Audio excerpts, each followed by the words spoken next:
Vulnerable ആയിരിക്കുന്ന അവസ്ഥയിൽ ഞാനൊരു ഗ്രീഫിലോ അല്ലെങ്കിൽ ഒരു സെപ്പറേഷൻ സ്റ്റേജിലോ അല്ലെങ്കിൽ നമ്മൾ അത്ര ഹിറ്റായിരിക്കുന്ന സമയം നമുക്ക് ആ ജഡ്ജ്മെന്റ് വർക്ക് ചെയ്യത്തില്ല. നമ്മൾ എന്തിനും പോയി ഇൻവെസ്റ്റ് ചെയ്യുന്ന നമുക്കൊരു റിലീഫിന് വേണ്ടി എന്തിലും നമ്മൾ പോകാൻ റെഡിയാണ്. അതിപ്പോൾ അങ്ങനെയുള്ള ആൾക്കാർ റിലീജിയനിലും പല പല സ്കാമിലൊക്കെ ചെന്ന് പെടുന്നതും ഈ കണ്ടന്റ് കണ്ടു തുടങ്ങിയപ്പോൾ തന്നെ ഞാൻ വിചാരിച്ചത് ഒരു സർക്കാസ്റ്റിക് ബേസിക്കലി ഇത് സട്ടയർ ആയിരിക്കുന്നതാണ്. അതായത് ഇങ്ങനെ പറഞ്ഞു വന്നിട്ട് അവസാനം താഴോട്ടിടും എന്നുള്ള പ്രതീക്ഷയിലാണ് നമ്മൾ പോകുന്നത്. പിന്നെ ക്ലാസ് എടുത്തുകൊണ്ട് ഞാൻ നന്നാൻ പോകല്ലേ, കാരണം എത്രയും ഫിനാൻഷ്യൽ ക്രൈസിസ് ഉള്ള ഒരാൾക്ക് എത്രമാത്രം ക്ലാസ് എടുത്തുകൊണ്ട് അല്ലെങ്കിൽ ഒരു പോസിറ്റീവ് ടോക്സിക് പോസിറ്റിവിറ്റി എന്നൊക്കെ നമ്മൾ വിളിക്കുന്ന പോലെ മോട്ടിവേഷൻ വാരി വിതറിക്കൊണ്ട് അത് വേൾഡ് വൈഡ് സ്കാംസ് ഉപയോഗിക്കുന്നതാണ്.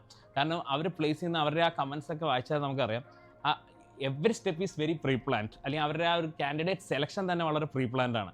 കാരണം എക്സ്ട്രീംലി വളറബിൾ ആയിരിക്കുന്ന ആൾക്കാരെ കണ്ടിട്ട് ആദ്യം കാണുമ്പോൾ അവർ പറയുന്നുണ്ട്, നമ്മളിപ്പോൾ തെറാപ്പിസ്റ്റൊക്കെ ആയിട്ട് വർക്ക് ചെയ്യുമ്പോൾ നിങ്ങളെ കണ്ട ഉടൻ തന്നെ ഒരു നെഗറ്റീവ് ഫീൽ ഉണ്ടല്ലോ എന്ന്. അതൊക്കെ എങ്ങനെ ഒരാളോട് പറയാൻ പറ്റുന്നതെന്ന് നമുക്കറിയാം. പറഞ്ഞോളൂ സഞ്ജു ലക്ഷ്മി. ഈ അടുത്ത കാലത്ത് ഇങ്ങനെ എന്താ ഇത്ര പോപ്പുലർ ആയിട്ടുള്ള ഒരു ഒരു ഇൻഫ്ലുവൻസർ കപ്പിൾ, അതെ, അവര് ഇതുപോലൊരു വീഡിയോ ചെയ്തു. ആ വീഡിയോ കണ്ടതിന് ശേഷം കുറേ ഗ്രേ ഏരിയകളും ബിസാറായിട്ടുള്ള കുറേ കാര്യങ്ങളും അതിനകത്ത് നടക്കുന്നുണ്ട്. ആൻഡ് അങ്ങനെയാണ് ഞാൻ സത്യം പറഞ്ഞാൽ ഈ ടീച്ചറമ്മ എന്ന് പറയുന്ന ഒരു പുള്ളിക്കാരിയെ പറ്റി ആദ്യമായിട്ട് കേൾക്കുന്നത്. ഒരു വ്യക്തി ജോലി ഇല്ലാതെ കിടന്ന് കഷ്ടപ്പെടുകയാണ്, ബുദ്ധിമുട്ട് അനുഭവിച്ചുകൊണ്ടേയിരിക്കുകയാണ്, നിരവധി ഇന്റർവ്യൂസ് അറ്റൻഡ് ചെയ്തു, പക്ഷെ ഒന്നിലും കിട്ടുന്നില്ല. അപ്പൊ സ്വയം ചിന്തിക്കുകയാണ്, ഞാൻ ഭാഗ്യം കെട്ടവനാണ്, ഞാൻ എവിടെ പോയാലും എന്നെ റിജക്ട് ചെയ്യും, എനിക്ക് കിട്ടില്ല. ഇതാണ് നിരന്തരം ചിന്തിക്കുന്നതെങ്കിൽ yes, law of attraction work ചെയ്യുന്നുണ്ട്, നിങ്ങൾക്ക് അത് തന്നെ സംഭവിക്കും. എന്താണ് അല്ലെങ്കിൽ അതിനെപ്പറ്റി കുറച്ചും കൂടെ ഒന്ന് റിസർച്ച് ചെയ്യാനായിട്ട് ജസ്റ്റ് ഒന്ന് കമൻസ് നോക്കിയപ്പോൾ അവരുടെ മൊത്തത്തിലൊരു സ്കീമും മനസ്സിലായി. ആൻഡ് അതിലൊരു കുറേ ഗ്രേ ഏരിയ ഉണ്ട്, അതിനെപ്പറ്റി ആരും സംസാരിക്കുന്നുമില്ല. ലൈക്ക് ഈ നമ്മുടെ നാട്ടിലുള്ള ക്വാളിഫൈഡ് ആയിട്ടുള്ള ആൾക്കാരാണെങ്കിലും അല്ലെങ്കിൽ ബാക്കിയുള്ള സോ കോൾഡ് ഇൻഫ്ലുവൻസേഴ്സ് ആണെങ്കിലും ഇതിനെപ്പറ്റി ക്രിട്ടിക്ക് ചെയ്തോ അല്ലെങ്കിൽ അതിൻ്റെ പ്രോസ് ആൻഡ് കോൺസിനെ പറ്റിയോ ഒന്നും ആരും സംസാരിക്കുന്നില്ല. പുള്ളിക്കാരുടെ യൂട്യൂബിൻ്റെ ആ പ്രൊഫൈൽ ഞാൻ ജസ്റ്റ് ഒന്ന് ക്ലിക്ക് ചെയ്ത് നോക്കിയപ്പോൾ, കാരണം ഇത് ആദ്യം വന്നത് ഈ മറ്റേ ആൾക്കാരുടെ ചാനലിലായിരുന്നല്ലോ നമ്മൾ ആ വീഡിയോ. അവിടെ നിന്ന് ഞാൻ ഡയറക്റ്റ് ചെയ്ത് ഈ സുജ ആർ മോഹനിലേക്ക് നേരെ പോയപ്പോൾ അവരുടെ കണ്ടന്റിൽ എബൌട്ടിൽ കണ്ടത് ഇന്ത്യസ് നമ്പർ 1 തെറാപ്പിസ്റ്റോ പവർ മെന്റർ അങ്ങനെ ഒരു സംഭവം. ലൈക്ക് എന്തായിരുന്നു പുള്ളിക്കാരുടെ ക്വാളിഫിക്കേഷൻ എന്തായിരിക്കും ശരിക്കും? അപ്പോൾ ഞാൻ പറഞ്ഞില്ല, നമ്മൾ ഒരു ഡോക്ടറുടെ അടുത്ത് ഇപ്പം എത്ര പേര് ഇപ്പം നാട്ടിൽ തെറാപ്പിക്ക് വന്ന എല്ലാവരും ആലോചിച്ചു, നിങ്ങൾ അവരുടെ സർട്ടിഫിക്കറ്റ് വെരിഫൈ ചെയ്തിട്ടുണ്ടോ? എൻ്റെ ഉൾപ്പെടെ ഞാൻ പറയുന്നത്, ആരും മുഖത്ത് നോക്കി ചോദിച്ചിട്ടില്ല. ഇപ്പോൾ ഒരു ഡോക്ടറിൻ്റെ അടുത്ത് സർട്ടിഫിക്കറ്റ് ചോദിച്ചാൽ അയാളുടെ എക്സ്പ്രഷൻ എന്തായിരിക്കും? ഞാൻ പറഞ്ഞ അവർ ഒഫൻഡഡ് ആവുകയാണ് ചെയ്യുന്നത്. ക്വാളിഫിക്കേഷൻ ഉള്ളത് എന്തിനാ ഒഫൻഡഡ് ആവുന്നത്? കാരണം ഇത്രയും ക്വാക്സ് ഉള്ള സ്ഥലത്ത് സർട്ടിഫിക്കറ്റ് വെരിഫിക്കേഷൻ ഒക്കെ ഇമ്പോർട്ടൻ്റ് ആണ്. അത് കഴിഞ്ഞിട്ട് അടുത്ത സ്റ്റെപ്പ് മതി എന്ന് ഞാൻ പറഞ്ഞത്. കാരണം നമ്മൾ വിശ്വസിച്ച് ഒരു ആളുടെ അടുത്ത് കാര്യം പറയാൻ പോകണം, അല്ലെങ്കിൽ നമ്മുടെ ഇമോഷണൽ സ്പേസിലേക്ക് ഒരാളെ ആക്സസ് കൊടുക്കുകയാണ്. അപ്പോൾ അറ്റ്ലീസ്റ്റ് മിനിമം അയാൾ അതിന് ക്വാളിഫൈഡ് ആണോ എന്നുള്ളത് മാറ്റർ ചെയ്യുന്ന കാര്യമല്ലേ. അല്ലെങ്കിൽ അയാൾക്ക് അതിനകത്ത് ട്രെയിനിങ് ഒരു ലെജിറ്റ് ആയിട്ടുള്ള കാലഘട്ടത്തിൽ അയാൾ അതിനകത്ത് ട്രെയിൻഡ് ആയിട്ടുള്ളതും ഭയങ്കര ഇമ്പോർട്ടൻ്റ് ആയ കാര്യമല്ലേ. പക്ഷെ ഇതൊന്നും നമ്മുടെ നാട്ടിൽ ചെയ്യുന്നില്ല. അതുകൊണ്ട് തന്നെ ഇവർ ബേസിക്കലി ആ മണി മോട്ടീവ് ഉള്ളതുകൊണ്ട് തന്നെ ഇപ്പോൾ അവർ ചിലപ്പോൾ ആൾക്കാരെ ഉപദ്രവിക്കണം എന്നുള്ളതിനൊക്കെ കൂടുതലായിട്ട് പൈസ ഉണ്ടാക്കണം എന്നുള്ള രീതിയിലായിരിക്കും അത് ചെയ്യുന്നതെന്ന് വിചാരിക്കുക. അപ്പോൾ അവിടെ ഇങ്ങനെയുള്ള വാക്കുകളും ടേംസും ഒക്കെ ഞാൻ പറഞ്ഞില്ലേ ഈസി ആയിട്ട് ഉപയോഗിക്കാം. പക്ഷേ അത് ഉപയോഗിക്കുന്നതിന് റെസ്ട്രിക്ഷൻ ഉണ്ട്. ആക്ച്വലി ഇപ്പോൾ കൺസ്യൂമർ പ്രൊട്ടക്ഷൻ ആക്ട് നമ്മൾ നോക്കുവാണെങ്കിൽ ഇതിനകത്ത് കൃത്യമായിട്ട് ക്ലോസ് ഉണ്ട്. പക്ഷേ ആരാ വെരിഫൈ ചെയ്യുന്നത്, ആരാ അവർ ചോദ്യം ചെയ്യുന്നത്? ഞാൻ ലിറ്ററലി ഒരു അലിഗേഷൻ അവർക്കെതിരെ ഇല്ല. ലിറ്ററലി ആരും ഒരു ഇൻഫ്ലുവൻസർ പോലും ഒരു വീഡിയോ എടുത്തായിട്ട് ഞാൻ കണ്ടിട്ടില്ല.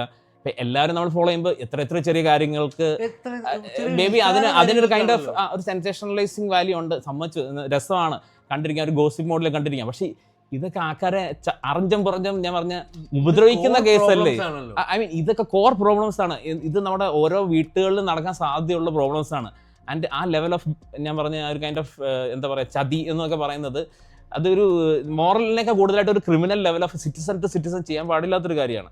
ആൻഡ് നമ്മളത് കണ്ട് ഇപ്പോൾ ആക്ച്വലി ഞാനിപ്പോൾ സഞ്ജു ലക്ഷ്മിയുടെ സ്ഥിരമായിട്ട് കാണുന്ന ആളല്ല. സഞ്ജു ലക്ഷ്മി എനിക്ക് ഭയങ്കര ഇഷ്ടമാണ്.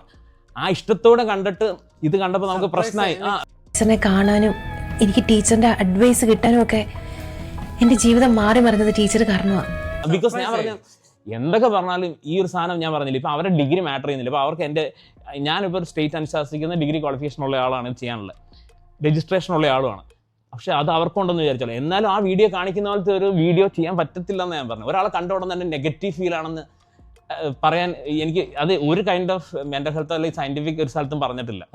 അങ്ങനെ ഇപ്പൊ ആരെങ്കിലും പറയുകയാണെങ്കിൽ വെരി സിനിമാറ്റിക് ആണെന്ന് മാത്രമല്ല, അതിനകത്തൊക്കെ നമ്മുടെ ബേസിക് അണ്ടർസ്റ്റാൻഡിങ് ഓഫ് ഞാൻ പറഞ്ഞില്ല ഇങ്ങനെയാണ് മനുഷ്യരുടെ ഫീല്, വൈബ്, അങ്ങനത്തെ കാര്യങ്ങൾ, അല്ലെങ്കിൽ റിലീജിയനൊക്കെ ആയിട്ട് കർമ്മയുടെ ഒക്കെ ഒരു ഇൻഫ്ലുവൻസ് ഇങ്ങനെ കറങ്ങി തിരിഞ്ഞ് വരും, അല്ലെങ്കിൽ നമ്മൾ മാനിഫെസ്റ്റ് ചെയ്യും. ഇതെല്ലാം പറയാൻ എളുപ്പമാണ്. പക്ഷെ ഞാൻ പറഞ്ഞ ഇതെല്ലാം ഒരു ഫിക്ഷണൽ വാല്യൂ നമുക്ക് കേൾക്കാനും രസമാണ്.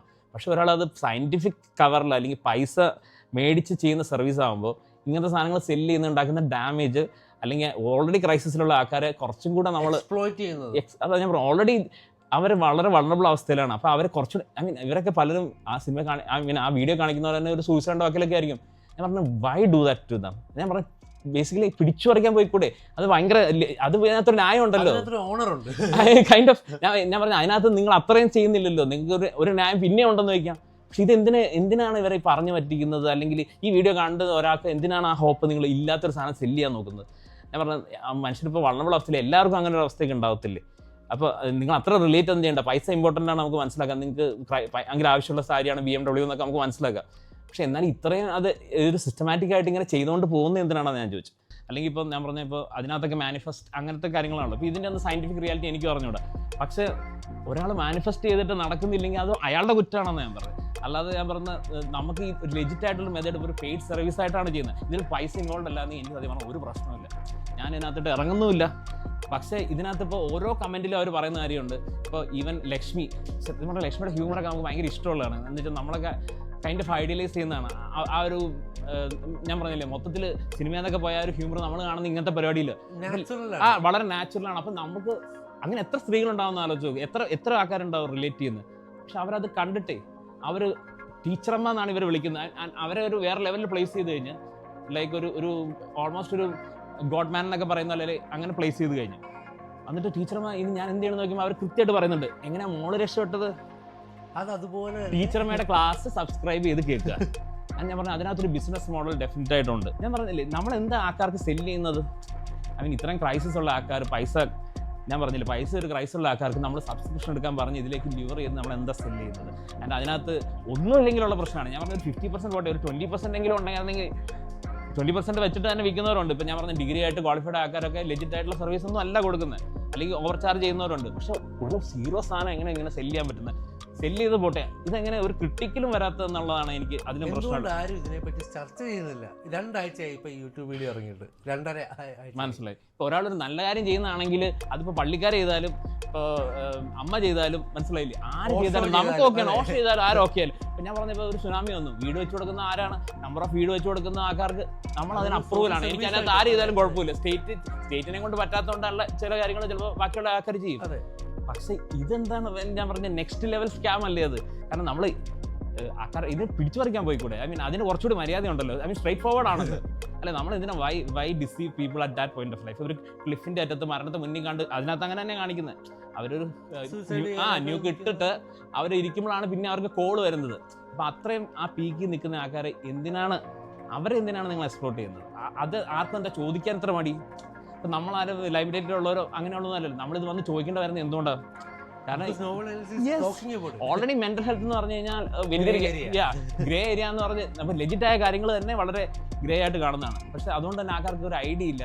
ഇപ്പോൾ ഈ പറയുന്നത് തന്നെയാണ് ഇനി കൗൺസിലിംഗ്, ഈ ടോക്കിംഗ് തെറാപ്പി എന്നൊക്കെ പറയുന്നത് ഇത് തന്നെയാണ്. CBT DBT എന്നൊക്കെ നമ്മൾ പറയുന്ന തെറാപ്പീസ് ഉണ്ടല്ലോ, അതുപോലെ ലെജിറ്റ് ആയിട്ടുള്ള എന്തെങ്കിലും ആണോ ഈ ടീച്ചർമാർ ചെയ്യുന്നത്? അങ്ങനെ ആ കൺഫ്യൂഷൻ്റെ ഗ്യാപ്പിലൂടെയാണ് ഇവർ മാക്സിമം ടൈം ഇവർ സ്കൂട്ടായി പോകുന്നതെന്നാണ് എനിക്ക് തോന്നുന്നത്. അല്ലാതെ ഇത് എന്തുകൊണ്ട് റഡാറി വരുന്നത്? ലെജിറ്റായ ആൾക്കാർ പറയാറില്ല, ആരും ഇതിനകത്ത് മെനക്കെടുന്നില്ല എന്നുള്ളത്. പക്ഷേ ഇതിൻ്റെ പേരിൽ നടക്കുന്ന ബിസിനസ്. അപ്പോൾ അതിൻ്റെ താഴെ വരുന്ന കമൻ്റ് ആണെങ്കിൽ മറ്റേ ടീച്ചറമ്മയുടെ പ്ലാറ്റിനം സബ്സ്ക്രിപ്ഷൻ എടുത്തുകൊണ്ട് എനിക്ക് ഗുണമുണ്ടായി, അല്ലെങ്കിൽ പിള്ളേർ സിൽവർ സബ്സ്ക്രിപ്ഷൻ എടുക്കുന്നു. അപ്പോൾ എത്ര സ്പെസിഫിക് ആണെന്ന് നോക്കുക, അത് എങ്ങോട്ടാണ് കറക്റ്റായിട്ട് നഡ്ജ് ചെയ്ത് എങ്ങോട്ടാണ് കൊണ്ടുവന്നത് നോക്ക്. അപ്പോൾ അവരെ കൊണ്ട് എങ്ങനെയെങ്കിലും ആ സബ്സ്ക്രിപ്ഷൻ എടുപ്പിക്കുക എന്നുള്ളൂ. സബ്സ്ക്രിപ്ഷൻ എടുത്തു എന്ന് തന്നെ വിചാരിക്കും. അവർ ക്ലാസ്സും കേട്ട് ബെറ്റർ ആയില്ലെങ്കിൽ ആരുടെ കുറ്റം? കാരണം ബിക്കോസ് അങ്ങനത്തെ പ്രോഡക്റ്റ് ആണല്ലോ. കാരണം നിങ്ങൾ മാനിഫെസ്റ്റ് ചെയ്യുന്നത് നിങ്ങളെ കൊണ്ട് പറ്റുന്നില്ല. അപ്പോൾ at the end of the day അവരുടെ പൈസയും പോയി. അവർ എന്തിനാണ് ഇത് ചെയ്യുന്നത്? ഞാൻ പറഞ്ഞ ഓൾറെഡി ആൾക്കാർക്ക് ഒരു ലെജിറ്റ് ആയിട്ടുള്ള ഒരു ട്രീറ്റ്മെൻറ്റ് കൈൻഡ് ഓഫ് ആക്സസ് ഇല്ലാത്ത ഒരു സൊസൈറ്റിയിൽ ഇതിനെന്താ പ്രതികരിക്കാൻ ആൾക്കാർക്ക് ഇത്ര മടിയെന്ന് ഞാൻ പറഞ്ഞു. ഇത്രയും രാഷ്ട്രീയക്കാർ ഇത്രയും ഇൻഫ്ലുവൻസേഴ്സ് ഒക്കെ ഉള്ള സ്ഥലമല്ലേ, തൊട്ടതിനും പിടിച്ചതിനും ഒക്കെ നമുക്ക് പ്രശ്നങ്ങളുണ്ടല്ലോ. പക്ഷേ ഇതൊന്നും എന്താ ആൾക്കാരെ കണ്ണിപ്പെടാത്തതെന്ന് ഞാൻ ചോദിക്കും. ബേസിക്കലി നന്നായിട്ട് സംസാരിക്കാൻ അറിയാവുന്ന ആൾക്കാരും ആയിരിക്കും. ആ ഒരു സ്കില്ലിൽ വെച്ചിട്ട് എന്തും ചെയ്യാൻ പറ്റും എന്നുള്ള രീതിയിലാണ്. ആൻഡ് ഇതിപ്പോൾ എറണാകുളം പോലെ സിറ്റി പോലും വളരെ കോമൺ ആയിട്ട് നടക്കുന്ന കാര്യമാണ് പറഞ്ഞത്. പോകുന്നത് ആരും എഡ്യൂക്കേറ്റഡ് അല്ലാത്ത ആൾക്കാരൊന്നും അല്ല ഇവരുടെ അടുത്ത് പോകുന്നത്. നമ്മളെ പോലുള്ള തന്നെ ഇപ്പോൾ എഞ്ചിനീയറിംഗ് കഴിഞ്ഞവരും മെഡിസിൻ കഴിഞ്ഞവരും ഈവൻ മെഡിസിൻ കഴിഞ്ഞവരും ചിന്തിച്ചു നോക്കണം. അതായത് ഒരു സൈക്കാട്രിസ്റ്റോ സൈക്കോളജിക്കലോ ആവില്ല, അവർക്കല്ലേ എക്സ്പോഷർ ഉള്ളൂ. ഈവൻ മെഡിസിൻ കഴിഞ്ഞവർ പോലും അങ്ങനെയുള്ള ആൾക്കാരുടെ അടുത്ത് പോവാണ്. അവർക്ക് അറിഞ്ഞൂടാ ഇതും തമ്മിലുള്ള ഡിഫറൻസ് എന്താണ്. അപ്പോൾ അത്രയും വലിയൊരു മെൻ്റൽ ഹെൽത്ത് ഗ്യാപ്പ് എന്നാണ് നമ്മളതിനെ വിളിക്കുന്നത് തന്നെ. ആൻഡ് സെൻസസ് പ്രകാരം ഞാൻ പറഞ്ഞ മെൻ്റൽ ഹെൽത്ത് ഗ്യാപ്പ് എന്ന് പറഞ്ഞാൽ 80% ആണ്. അതായത് 80% ആൾക്കാർക്ക് ഈ നാട്ടിൽ അതിൻ്റെ സർവീസ് കിട്ടുന്നില്ല, ഡിസർവ് ചെയ്യുന്ന ആൾക്കാർക്ക്. അത്രയും ഗ്യാപ്പ് ഉള്ളിടത്താണ് ഇവരെ പോലുള്ള ആൾക്കാർ അതിൽ നിന്ന് പൈസ ഇട്ട് വരുന്നത്. അപ്പം ദാറ്റ് ഇസ് വെരി ഡാമേജിങ്. അത് ചെയ്തുകൂടാന്ന് ഞാൻ പറഞ്ഞു. അത് ചെയ്തുകൂടാ, അല്ലെങ്കിൽ ആരെങ്കിലുമൊക്കെ പ്രതികരിക്കണമല്ലോ. ഇതുകൊണ്ട് അവർക്ക് പ്രശ്നം ഉണ്ടാവണമെന്നോ അല്ലെങ്കിൽ നമ്മൾ ഇതുകൊണ്ട് നാട് മാറ്റാമെന്നൊന്നും വിചാരിച്ചിട്ടല്ല, പക്ഷെ ആരെങ്കിലുമൊക്കെ പ്രതികരിക്കണമല്ലോ. ചൂണ്ടിക്കാണിക്കണമല്ലോ. ഐ മീൻ അത് എല്ലാവരും ചൂണ്ടിക്കാണിക്കണം ഞാൻ പറയുന്നത്. ഇപ്പൊ ഇതിനെക്കുറിച്ച് ഇപ്പോൾ സൈക്കാട്രിസ്റ്റ് ആയിട്ടുള്ള ആൾക്കാർക്ക് കണ്ടാൽ തന്നെ മനസ്സിലാവും വെറുതെ ആണെന്ന് മനസ്സിലാവും. ഗുണ്ടടിക്കണം. ചിലപ്പോൾ ഒരു സാധാ ഇൻഫ്ലുവൻസർക്ക് ചിലപ്പോൾ മനസ്സിലാവില്ല, because they may get confused. അല്ലെങ്കിൽ ഇതിപ്പോൾ നല്ല കാര്യം ചെയ്യണമല്ലോ. അപ്പോൾ അത് നമ്മൾ അതിനകത്ത് ഇടപെടേണ്ട. ഒരാൾക്ക് അങ്ങനെ ആക്സിഡൻ്റലായിട്ട് സംഭവിക്കുന്ന ഒരു കാര്യമല്ല. കാരണം അവരെ പ്ലാൻ ചെയ്യുന്ന സ്ട്രാറ്റജി എന്ന് പറഞ്ഞാൽ വളരെ ലോകത്ത് പലയിടത്തും പ്രാവർത്തികമാക്കി സക്സസ്ഫുൾ ആയിട്ടുള്ള സ്കാം മോഡലാണ്, ബിസിനസ് മോഡലാണ്. ആൻഡ് വെരി ക്രൂവൽ ബിസിനസ് മോഡലാണ്. ഇതിനകത്ത് ആർക്കൊക്കെ സ്റ്റേക്സ് ഉണ്ടെന്ന് ഇപ്പോൾ സഞ്ജുലക്ഷ്മിയൊക്കെ ഇത് ചെയ്യുന്നത് എനിക്ക് അവരോട് സത്യം പറഞ്ഞാൽ അവരെ പറ്റി മോശം സംസാരിക്കാൻ പറ്റാത്തതുകൊണ്ടാണ്. കാരണം എന്തിനാ ചെയ്യുന്നത്? അവർക്ക് അതിനകത്ത് പ്രശ്നം കാണാൻ പറ്റുന്നില്ലേ? അവർ മിഡിൽ ക്ലാസ് ബാക്ക്ഗ്രൗണ്ടിൽ നിന്ന് വന്നവരല്ലേ. അവർക്ക് എങ്ങനെ ഈ ആൾക്കാരെ ആ ഒരു വഞ്ചനയ്ക്കൊക്കെ കൂട്ടുക എങ്ങനെ തോന്നുന്നു നമുക്ക് അറിഞ്ഞൂടാ. മണി എല്ലാവർക്കും മാറ്റർ ചെയ്യുന്നുണ്ട്. അവരുടെ മണി മാറ്റർ ചെയ്യുന്നില്ല. അപ്പോൾ ഞാൻ പറഞ്ഞ അപ്പുറത്തിരിക്കുന്ന ആളുടെ മണി മാറ്റർ ചെയ്യുന്നില്ല. ഇത് അങ്ങോട്ടും ഇങ്ങോട്ടും അല്ലേ. ഐ മീൻ ആ ഒരു ബേസിക്സ് ഹ്യൂമൻ ടു ഹ്യൂമൻ സാധനം കാണിക്കണ്ടേ. അല്ലെങ്കിൽ ഞാൻ പറഞ്ഞു യൂട്യൂബ് പോലെ ഇത്രയും റീച്ചുള്ള. ഇപ്പോൾ അതിൻ്റെ വ്യൂ നോക്കി കഴിഞ്ഞാൽ 435K ആ ലെവലിലാണ് അതിൻ്റെ റീച്ച്. അത്ര റീച്ചുള്ള ആൾക്ക് ചെയ്യാൻ അങ്ങനെ ധൈര്യം വരുന്നതെന്ന് എനിക്ക് അറിഞ്ഞില്ല. ആ ഒരു അബ്സേർഡ് കഥ വിറ്റ്, അതായത് ലിറ്ററലി അവർ പെന്നിലെസ് ആയി BMW അല്ലെങ്കിൽ ഒരു ഷോപ്പ് ഓണറിന് എത്ര കോടി രൂപയുടെ കാര്യം പറയുന്നത്. And what are they selling? ഒരു ലോട്ടറി അടിച്ചാൽ പോലും എനിക്ക് അറിഞ്ഞു. ഐ മീൻ ഒരു ഹ്യൂമൻ ലെവലിൽ അല്ലെങ്കിൽ സൂപ്പർ നാച്ചുറൽ ലെവലിൽ എനിക്കത് ഐ മീൻ ആ കഥ അത്ര അബ്സേർഡാണ്. ആ അബ്സേർഡ് കഥ വിൽക്കുന്നത് എന്തിനാണെന്ന് വെച്ച് കഴിഞ്ഞാൽ ബിക്കോസ് നാച്ചുറലി അത്രയും പ്രശ്നത്തിൽ നിൽക്കുമ്പോൾ നമ്മൾ കാണുന്നൊരു ഡേ ഡ്രീമാണത്. ഇങ്ങനെയൊക്കെ ആയിട്ട് ഞാൻ തിരിച്ചെല്ലാവരുടെ അടുത്തും കണക്ക് പറയും, അല്ലെങ്കിൽ എന്നെ വേദനിപ്പിച്ചവരെ ഞാൻ തിരിച്ച് പറയും, അല്ലെങ്കിൽ അവർക്കൊരു സ്വീറ്റ് റെവഞ്ച് ചെയ്യുന്നൊക്കെ എല്ലാ മനുഷ്യരും ആഗ്രഹിക്കുന്നതാണ്. അത്രയും അവസ്ഥയിൽ നിൽക്കുന്ന ആൾക്കാരെ ചൂഷണം ചെയ്യുന്നതാണല്ലോ ഇവർ ജീവിക്കുന്നതെന്ന് ഞാൻ പറയും. അതിനവർക്കൊരു ബേസിക് എന്താ പറയുക, ഞാൻ പറയും ഹ്യൂമൻനെസ് എന്ന് പറയുന്നത് ബേസിക്. ഇതിപ്പോൾ അങ്ങോട്ടും ഇങ്ങോട്ടും ഒരു സിവിൽ സെൻസിലെങ്കിലും ഞാൻ പറയും അങ്ങോട്ടും ഇങ്ങോട്ടുള്ള ഒരു കൈൻഡ് ഓഫ് സംഭവമില്ല, അതെങ്കിലും ചെയ്തുകൂടെ? അല്ലെങ്കിൽ ഇത് ഇത്ര ധൈര്യമായിട്ടാണ് എങ്ങനെ അവർക്ക് ധൈര്യം വരുന്നത് ഞാൻ ചോദിക്കും ഈ വീഡിയോ. ഒഡാസിറ്റി